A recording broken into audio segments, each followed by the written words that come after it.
Bienvenidos a un nuevo Motivar Live, como todos los martes a las 16 horas. Mi nombre es Facundo Sonati y hoy vamos a hablar de los carpinchos que siguen en Nordelta. Quizás ya no son el foco de la noticia como la semana pasada, pero siguen siendo un tema.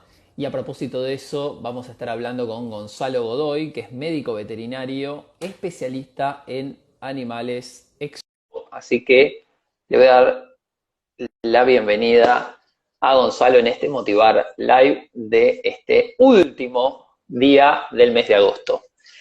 Gonzalo, ¿cómo estás? ¿Qué haces, Facundo? ¿Cómo estás? Bienvenido, Muchas gracias por la invitación.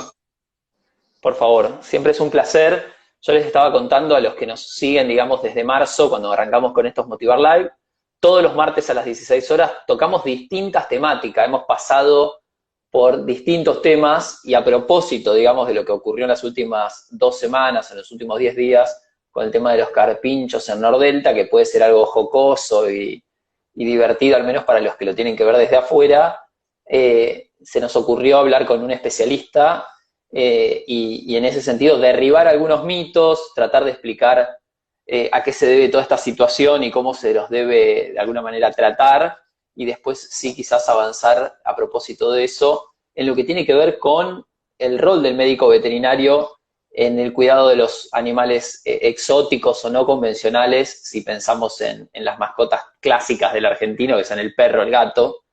Así que por eso la invitación, así que muchas gracias Gonzalo y bienvenido.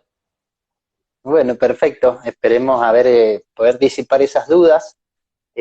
Súper interesante el tema, como vos planteabas, con el tema este de los carpinchos, si bien se tomó muchas veces para el lado de los memes y de los chistes, eh, con estos barrios, digamos, de clase alta, el problema Sí, es un poco más profundo, ¿no? Por claro, empezar, el carpincho es el roedor más grande que existe, ¿sí? Es herbívoro, come generalmente brotes de plantas que son tiernos, que nacen cerca de lugares de focos de agua, y está adaptado tanto a la vida terrestre como a la vida acuática, ¿sí? uh-huh, Y la necesita la vida acuática muchas veces no solamente como refugio, como escondite, sino como parte del cortejo sexual y reproductivo. Por claro, ende, más que los carpinchos están invadiendo Nordelta, los negocios inmobiliarios están afectando lo que es estos humedales que son una fuente de biodiversidad sumamente necesaria, no solamente como fuente de biodiversidad, sino como reservas de agua dulce, como claro. reguladores de inundaciones, ¿sí? Y bueno, como hablábamos con el tema de la biodiversidad, ¿sí? Eh, Estos animalitos viven ahí hace un montón de tiempos, quizá por diversas eh, cuestiones, el territorio ha ido moviéndose, no solamente por esta presión de los negocios inmobiliarios que buscan eh, tener un lugar de mayor paz y tranquilidad cerca de los espejos de agua, pero dejando de lado el respeto, ¿no?, por estas especies y por lo que nos rodea. Uh-huh. Entonces, eh, sumado a estos negocios inmobiliarios que muchas veces se hacen sin trabajos de impacto ambiental previo, o incluso con el tema de lo que son los incendios eh, en las cercanías del delta del Paraná, han hecho que estos animales vayan desplazándose. E Uh-huh. incluso tener en cuenta de que al ser un roedor grande, pensemos que pesa entre 40 y 60 kilos los adultos, sus predadores también eh, han ido desplazándose de los lugares normales, por ende no tienen en parte quien regule la población de ellos, sumado también a que están preparados para tener camadas numerosas justamente para Claro. asegurar el éxito o sobrevida de algunos de estas crías. Entonces, fíjate que el trajín de todo esto es un poco más allá. Realmente nosotros somos quienes estamos invadiendo territorios propios de nuestra fauna, o la fauna en realidad nos invade a nosotros, ¿sí? Claro.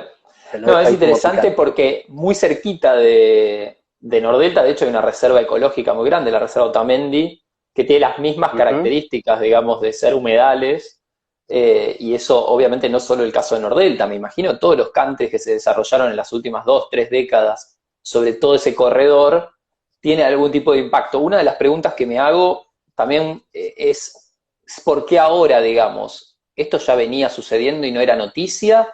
¿O es un proceso que se dio por algún hecho fortuito reciente, que se multiplicaron tanto y aparecieron, en este caso, en este barrio en particular? Bueno, en parte es como te decía, pensá que los negocios inmobiliarios en esta zona vienen aumentando. También hay que tener en cuenta de que la situación pandemia quizá también puede haber alterado, ¿no? Pensemos que el año pasado estuvimos encerrados bastante tiempo sin posibilidad de salir y bueno, a lo Real, claro. mejor esta tranquilidad que tuvo el carpincho de decir, mirá, en esta zona no tengo predadores, las plantitas de los vecinos están ricas, si bien también no es propio que coman esas cuestiones, se deben estar quedando sin recursos, sumado a el, el, el aumento de los negocios inmobiliarios en zonas, digamos, de por ahí, y la pérdida de lo que son los grandes felinos como predadores tope, Claro. y muchas veces las que son las quemas como para ganar terreno para la agricultura o la ganadería hacen que estos animalitos eh, estén ahora en el foco, ¿no? de todos los diarios y de todas las noticias, ¿sí? Ujú. ¿Tienen que tener algún tipo de precaución, tanto las personas como otros animales? Porque también se hablaba de eso, de que hubo ataques a perros o ataques a otros, no sé si a humanos, no escucho humanos, pero sí a algunos otros animales. ¿Eso es En real? realidad, en realidad sí, hay videos, ¿no? que demuestran donde hubo unos ataques a ciertas mascotas. El tema es que Ok, estos animalitos generalmente son animales tranquilos, se habla de que son amistosos con otros animales. No quiere decir, obviamente, que sean amistosos muchas veces eh, digamos, las mascotas domésticas.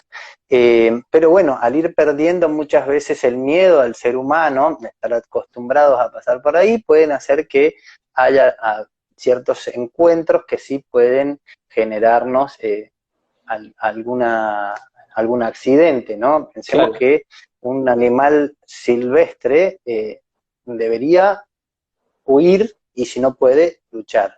Y también, bueno, en base a la cuestión, que son animales bastante territoriales y que cuando ellos se sienten amenazados, es una forma también, si no tengo posibilidad de huir, atacar, ¿no? Si Lógico. bien, como te digo, el National Geographic los declara como el animalito más amistoso, Ujú. también se han visto eh, múltiple gente que ha tenido contactos con los carpinchos. Recordemos que los animales silvestres no son mascotas, ¿sí? Que la tenencia y la comercialización está penada por ley y que bueno, también el contacto, digamos, de nosotros con esa fauna los altera, no solamente comportamentalmente, sino también puede generar algún grado de alteración en la salud de estos animales. O sea que más que Ujú. tener cuidado, hay que tenerles respeto, digamos, plantearnos si realmente nosotros no estamos invadiendo el territorio que siempre fue de ellos y que ellos vienen a reclamarlos, y pensemos también si realmente no estamos, nos seguimos con estas pequeñas cuestiones destruyendo el medio ambiente que nos rodea. Eh, Lógico. Me- Me parece que viene sí, más por ahí.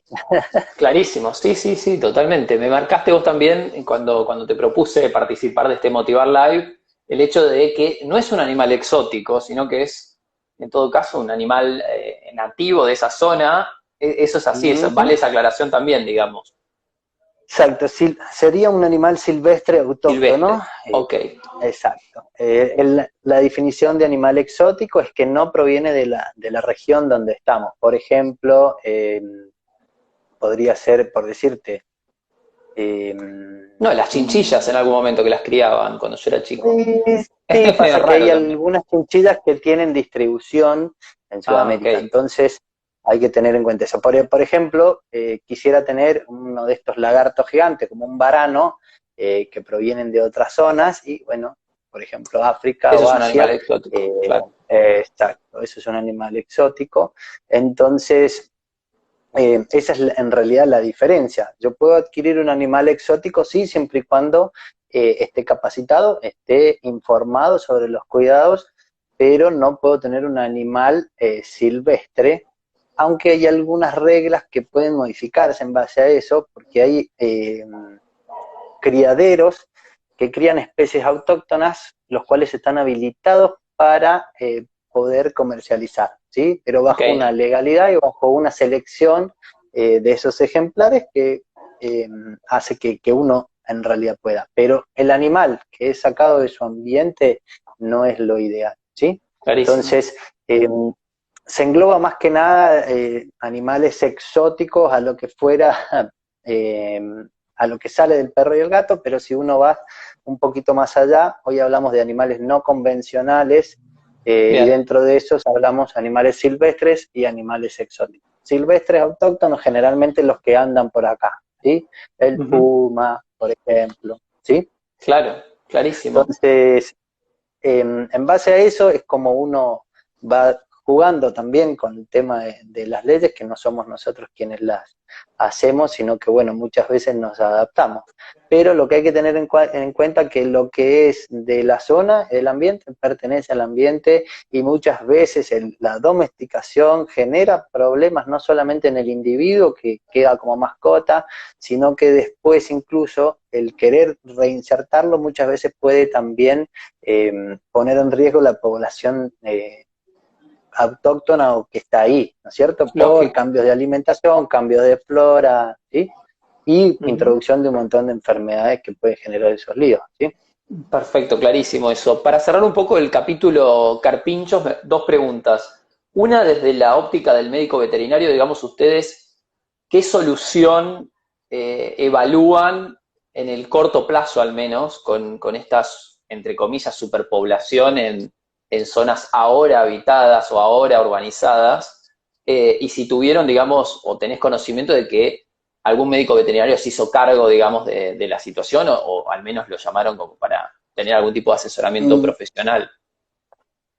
En realidad no tengo conocimiento de si se han contactado, evidentemente supongo que la Dirección de Recursos Naturales y Fauna Nación estarán al tanto y trabajando con los profesionales, tanto de la institución como profesionales adosados.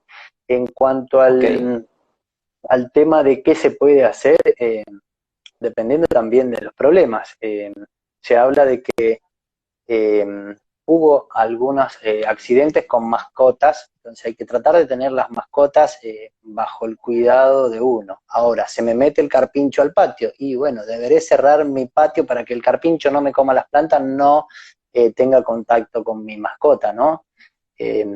Después se ha hablado también de la relocalización, y son animales que viven en grupos, y la relocalización muchas veces no es tan fácil. Hay muchos profesionales que trabajan en lo que le llaman el rewilding de estas especies, pero hay que tener muy bien en claro dónde se introduce, si realmente esos animales van a subsistir, si no los estamos llevando a una muerte más fácil, si van a poder adquirir sus alimentos en base a eso, si no vamos a estar alterando el territorio de otros carpinchos y generando mayores peleas, mayor riesgo de contacto. O sea que, en parte, bueno, ante estas alteraciones que se van generando, es decir, bueno, para evitar accidentes automovilísticos en la época, digamos, en los horarios donde más se mueven los carpinchos, que son crepusculares a nocturnos, exacto, tratar de reducir la velocidad, tratar de, como te digo, también tener en cuenta de tener cercado y bajo cuidado nuestras mascotas, cercado nuestro patio si no queremos que ingrese, y de a poquito, a medida que ellos no tengan a lo mejor los alimentos y cuestiones, puedan ir moviéndose hacia zonas, digamos, donde no esté tan urbanizada. Pensemos que esto viene construyéndose a paso firme, y los humedales deberían ser zonas súper protegidas, justamente porque más de un espejo de agua, imagínate la cantidad de especies animales que viven ahí, por más de que no las veamos. Entonces, se está trabajando en una ley de humedales justamente para la preservación, trabajar con las inmobiliarias, con agentes y estudios de impacto ambiental, a ver cómo se va a alterar la flora, no solamente también la fauna del lugar, y bueno, de a poquito ir trabajando en estos nuevos desafíos que se van generando entre lo que son los conflictos animales humanos, y buscándole la solución a eso, ¿no? Lógico. En el mientras tanto, Gonzalo, ¿hay algún riesgo de zoonosis o no? Es muy improbable. Mira, mientras relativamente nosotros respetemos la naturaleza, tratemos de no entrar en contacto, de no tratar de acariciar el carpincho, de no tratar de que también no tenga contacto con nuestra mascota, el riesgo de zoonosis disminuye. Como Ok, todo, pensá que la mayoría de la mayoría de las enfermedades del humano, el 60% se habla de que son zoonosis, y algunas del carpincho tienen posibilidad de transmitirnos. Ahora, si, como te digo, si somos respetuosos, si somos precavidos y tratamos de no molestar a la naturaleza, ahí los riesgos son prácticamente nulos, mínimo. ¿sí? Nulos, ok. Clarísimo. Clarísimo. Estamos hablando con Gonzalo Godoy, que es médico veterinario especializado en, no dijiste animales exóticos, sino que son animales no convencionales, se puede decir. Lo englobamos ahí. Nuevos, Bien, sí, animales no convencionales, nuevos animales de compañía también. Como también, te digo, claro, cada vez surgen un montón de claro. sinónimos y tratamos de abarcar, a ver, yo empecé a introducirme más en lo que es la medicina de estos animales, justamente por el hecho de que se supone que médico veterinario es el médico de los animales. Si Claro. bien agradecido de que las áreas y los profesionales se van especializando, entonces consultas puntuales necesitamos, realmente yo de chiquito sabía que la realidad de atención y de conocimiento de animales pasa justamente por nosotros, que somos opiniones formadas y que tenemos que, en base a nuestros conocimientos, ofrecer buena calidad de servicio justamente para mejorar la salud y la calidad de vida de estos individuos, ¿no? En base un poco, viste, por eso nos empezamos a meter, es un camino largo porque hay muchas especies, muchas diferencias fisiológicas y anatómicas, pero bueno, es Ujú. dentro de la medicina, a mi criterio, la más interesante. Claro.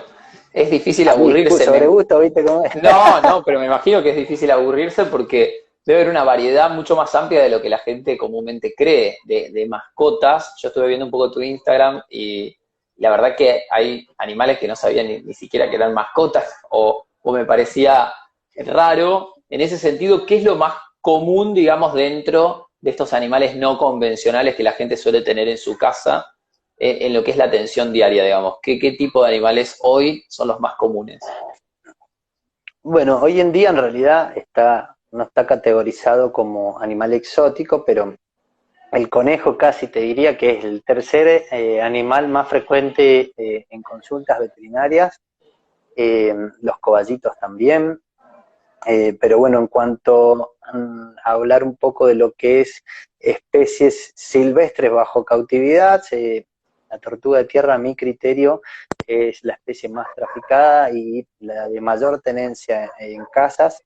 Eh, Claro. Lamentablemente esto es así, o sea, imagínate que desde que tenemos uso de razón, ¿quién no ha tenido una tortuga en su casa? Todavía hay gente que quiere tenerlas y bueno, en realidad esos animales, reptiles, en cautividad tienen mayores problemas que en vida libre. Entonces, la idea de todo esto es llevar, aunque sea el mensaje de decir, preservemos lo que la naturaleza es de ella, tratemos de no seguir alterando, ¿no? Pero la tortuga de tierra es una, como te decía, otro silvestre autóctono, pero que también hay posibilidad de adquirir de forma legal, son los loros habladores, el amazónico de Frente Azul, en Históricos, criaderos claro. habilitados, históricos, los Sí, famosos, sí. pero bueno, también, como te digo, es uno de los animales también más traficados de la provincia, del, del, del país, ¿no? Del país, sí, Entonces, sí. eso hay que ir teniendo en cuenta, es decir, por más de que existan veterinarios, hay que tratar de tener en cuenta que la idea es esa, evitemos los animales silvestres como mascota. Ahora, si ya los tenemos, tratemos de brindarle la mejor atención posible para que no decaigan en enfermedades comunes de la cautividad. ¿Sí? Sabiendo que lo que tenemos no está bien, pero hagámonos cargo también de la atención médica, nutricional y de alojamiento de ese animal, ¿no? Ujú. ¿Y cómo suele ser, digamos, el propietario de este tipo de animales? ¿Suele frecuentar la clínica veterinaria o solo va cuando hay una urgencia? Mira, en realidad el propietario, hay como diferentes tipos de propietarios, pero generalmente los animales no convencionales son todos animales presa, ¿sí? Ya pensá que ellos son la última parte de la cadena alimenticia, por ende mostrar sintomatología es ser presa fácil. Entonces son todos animalitos que vienen chipeados para no mostrarte el síntoma, justamente porque si no serían más fácil alimento, Claro. por ende hay que ser súper minucioso. Lo que nosotros pregonamos, por lo menos desde acá del Centro Veterinario Villa Hipódromo, es de las atenciones de medicina preventiva, muchas veces en los controles, que hasta el año generalmente recomendamos que sean 3 veces al año, controles sanos. Vengo para ver qué ve el veterinario, no espero a que enferme, porque muchas veces cuando está enfermo es tarde, y luego del año podemos hacer consultas 2 veces al año, ¿sí? Según los Sí. criterios de cada veterinario. Después aumento sí el volumen de consultas en pacientes geriátricos, ¿no? Pero generalmente son pacientes, clientes, propietarios muy minuciosos, porque justamente en la primera consulta donde nosotros le decimos que esto no es un perro y un gato, que muchas veces te aguanta 3, 4 días vomitando y no pasa nada, o sí, Mm, estos animalitos cuando ya hay una presentación clínica, muchas veces el cuadro está bastante avanzado, ¿sí? claro. Entonces, es una medicina compleja porque también el índice de mortalidad está bastante avanzado en estos casos. Entonces, la medicina preventiva es lo que tratamos de pregonar, y cualquier duda, cualquier cuestión, hablar con el veterinario cabecera justamente para tener la posibilidad de estar un paso antes y no llegar tarde, ¿no? Clarísimo.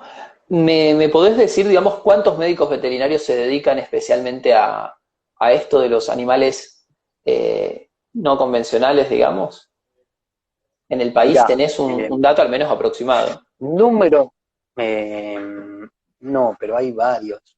¿Sí? Te diría que a medida que uno se empieza a meter, empieza a conocerse, somos pocos, pero nos conocemos mucho. Ujú. Por suerte, hoy en día con la tecnología, también uno puede llegar a veces a lo mejor, como a veces me pasa a mí, de tener consultas de telemedicina con otros colegas que están en una zona donde no pueden conseguir, ¿no? Un veterinario especializado, y a lo mejor guiando nosotros al colega podemos obtener, digamos, la posibilidad de ayudar a ese animal, sabiendo que, bueno, siempre lo mejor es revisarlo. Pero te diría que hay muchos, muchos colegas. De a poquito, incluso con el avance de esta especialidad y de estas eh, atenciones, y de también de la gente estar segura de que puedo encontrar un veterinario que me atienda al animal, que es lo que muchas veces pasaba, de a poquito los estudiantes y los profesionales también convencionales van haciéndose no convencionales. Claro, exacto, clarísimo. Pero, por ejemplo, en el curso de la diplomatura que largó la Universidad Nacional de La Pampa, somos alrededor de 30 profesionales. Pensá más todos los que vienen ya, debe haber cerca de 150 o 200 profesionales dedicándose a eso en el país, hasta en Impresionante. el rincón más interesante. Y después, bueno, hay que ver en zonas donde hay a lo mejor reservas ecológicas que pueden tener algún centro de rescate y cuestiones, y encontrar al veterinario que pueda ayudarme y guiarme en esto. Como te digo, hoy Ujú. en día el alcance de la tecnología también facilita un montón de cosas. Lógico. Y ahí en la dinámica con los otros veterinarios suelen recibir muchas derivaciones, en tu caso, por ejemplo. ¿Suele pasar eso? Sí, generalmente acá recibo algunas derivaciones de colegas que atienden exóticos, pero a lo mejor lo que haces es operar algún animalito que no pudo resolverse de forma médica, ¿no? O que Ujú. requiere, digamos, un proceso quirúrgico. Por suerte cada vez es como pasó, cuando empezaron a salir los especialistas, al principio no recibían muchas derivaciones y de a poquito a medida que la gente y los colegas van tomando confianza, también te van adentrando en eso. Pero sí, la idea es articularte en la multidisciplina y poder trabajar también de una forma mejor para que estos animalitos reciban la atención de calidad que necesitan, ¿no? Seguro. Y me pregunto en lo que tiene que ver con el costado comercial, por decirlo de alguna manera, ¿es más rentable ser un médico veterinario de animales no convencionales que aquel que se dedica, por ejemplo, a la clínica tradicional de perros y gatos? Depende, depende, no deja de ser un negocio, ¿no? Pero bueno, Lógico. también es como uno se pone ante la economía. Eh, Pensá que, bueno, es redituable dependiendo. Primero, eh, hay que hacer carrera, estar seguro de los conocimientos que uno tiene para atender estos animales que muchas veces llegan en estados de descompensación avanzada, que muchas veces requieren internaciones, ¿sí? Las cuales son caras, porque imaginá que, por ejemplo, un ave descompensada requiere temperatura estable, oxigenación y medicaciones bastante frecuentes por el alto metabolismo que tiene el animal.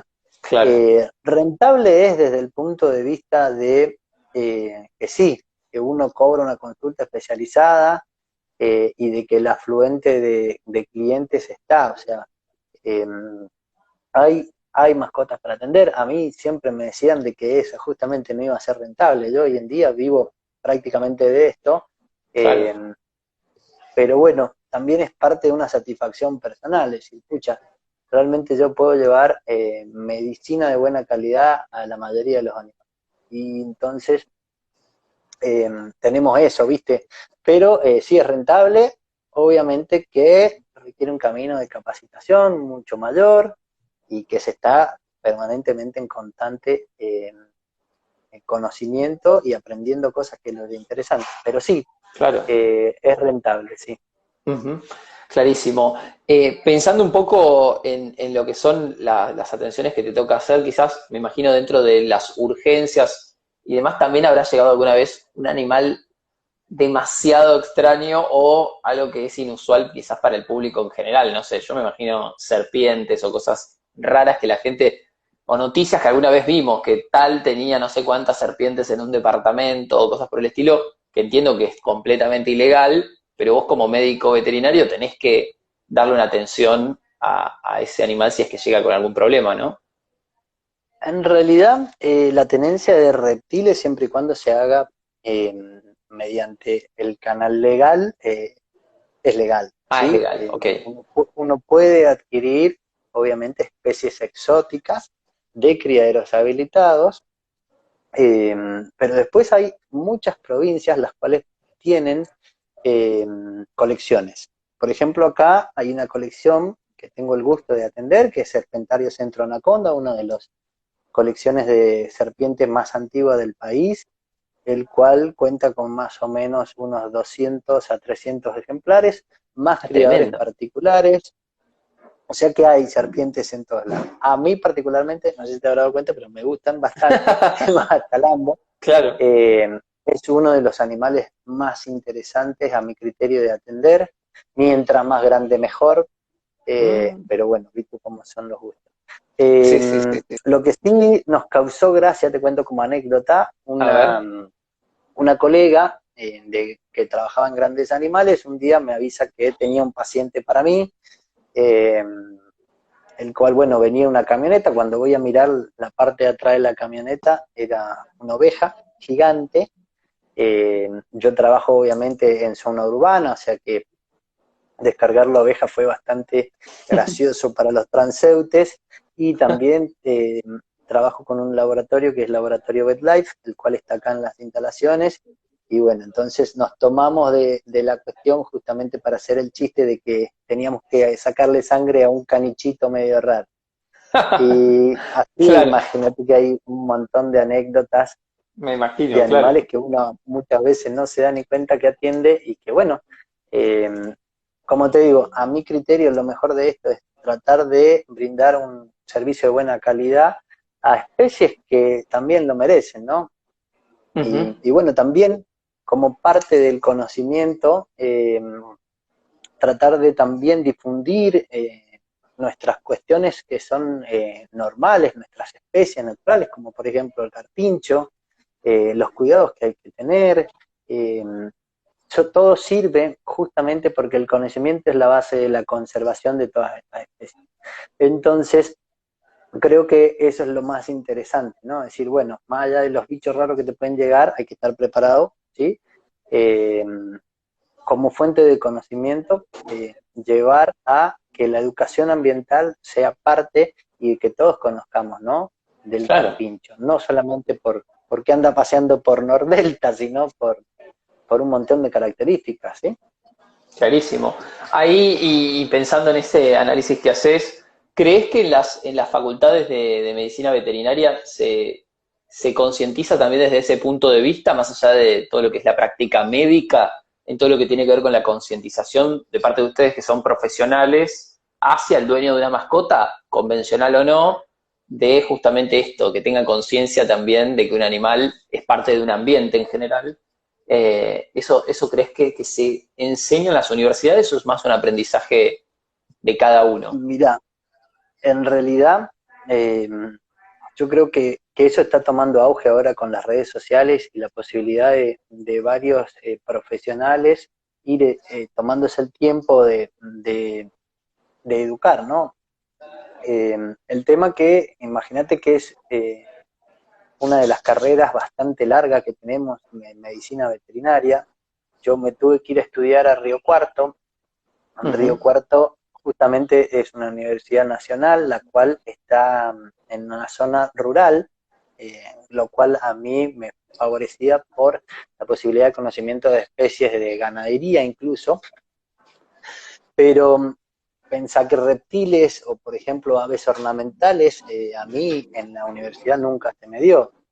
Por ende, bueno, tuve que viajar por varias partes de Sudamérica, tuve que hacer varios cursos y recién ahora se está tomando conciencia de que esto es una especialidad más, que es sumamente necesaria, eh, justamente, como te digo, no solamente del punto médico, sino de conservación de lo que nos rodea. Ujú. Yo creo que la educación también viene en un cambio y bueno, de a poquito se va a ir dando lugar, ¿no? A todas las áreas dentro de la profesión, que es bastante amplia, ¿no? Dentro de lo que es salud pública, producción, atención clínica, de especies convencionales, de especies no convencionales, parte de la bromatología de los alimentos. Entonces, fíjate que Claro. nuestra carrera es bastante amplia y cada vez se va ampliando más con el resultado que a mi criterio es uno solo, una sola salud para todos, ¿no? Sí, clarísimo, clarísimo ese mensaje. Gonzalo, para ir cerrando, me pregunto, particularmente en tu clínica y pensando en el futuro también de tu carrera y demás, ¿qué cuestiones estás evaluando para incorporar o capacitaciones o al mismo tiempo cuentas pendientes que, digamos, tenés y crees que vas a concretar en el futuro vinculado sobre todo a tu trabajo con los animales no convencionales? Bueno, en realidad las metas quizá para el año que viene es lograr eh, hacer una capacitación para estos veterinarios que muchas veces a veces reciben incluso animales no convencionales y tienen que estar preparados para eso. Esa es una, quitar y desmitificar muchas veces de que no estamos preparados para atender estos animales. Sí que hay que ponerse a estudiar un poco más, pero que es una salida rentable más. Y Ujú. bueno, después en realidad siempre lo que uno aspira es a lo mejor a trabajar con especies y justamente como te digo, especies silvestres, ver el tema de lo que es comportamientos normales, conflictos, o sea, como te digo, hay un montón de cuestiones de áreas para desarrollarse, eh, creo que viene en crecimiento amplio y bueno, con todos formando su granito de arena, harán que esto avance a paso firme. Eh, Ujú. realmente lo que vemos que, bueno, las colecciones que quedan todavía en el país están siendo eh, desbaratadas, con sus pros y con sus contras, pero bueno, muchas veces la mayoría de los conocimientos de esas especies silvestres nacen de la cautividad. Entonces esos Claro. espacios a veces alterados sirven realmente para algo, fueron fuentes, obviamente que muchas veces necesitan cambiarse, mejorar, ¿no? Pero bueno, las instituciones que trabajan con animales, tanto silvestres como en cautividad, son interesantes. Pero bueno, esas serían en parte las metas, ¿sí? Clarísimo. Seguir educando, seguir adaptándose a los nuevos desafíos, seguir estudiando porque las especies que pueden aparecer en un consultorio son bastantes y bueno, justamente es lograr una buena atención y sacar dudas, muchas veces como la que puede llegar a generarse en base a especies de animales, ¿no? Ujú. Esas serían las metas.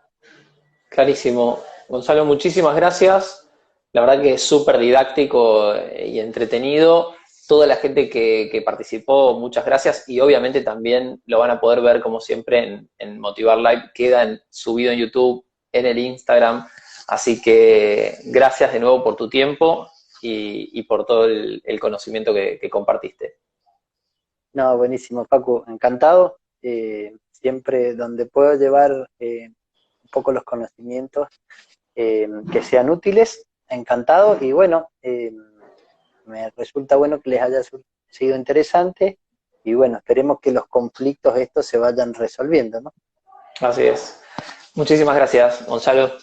Que estés bien. Hasta luego y nosotros nos reencontramos el martes que viene a las 16 horas. Hasta luego.